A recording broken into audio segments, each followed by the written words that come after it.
Est-ce que la beauté physique influence vraiment nos chances d'être recrutés? Spoiler, la réponse est oui.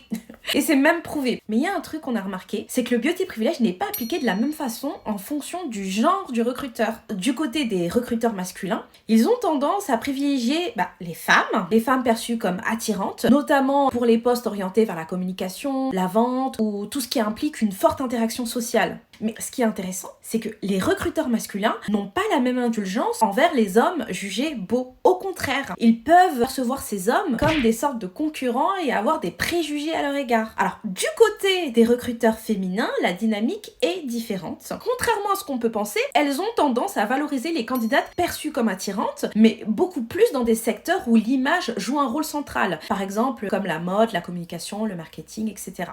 En revanche, elle semble plus neutre face à la beauté des candidats masculins. Il y a même une étude qui a été menée par Harvard Business Review qui a démontré que les recruteuses femmes sont plus susceptibles d'être objectives et de se concentrer sur les compétences plutôt que sur l'apparence physique. Ce qui est fou, c'est que même si on le sait, ça reste un sujet tabou dans le monde du travail. On en parle peu et je pense que c'est même pas conscient. Moi, je vous le répète tout le temps. Soignez votre apparence physique, car malheureusement, les employeurs ont tendance à associer l'aspect physique à de la compétence. Donc dis-moi ce que tu penses. Est-ce que tu as déjà ressenti ce genre de discrimination? Donne-nous ton avis en commentaire. Je suis Mama Job, ton job et ton succès, c'est ma priorité. Abonne-toi.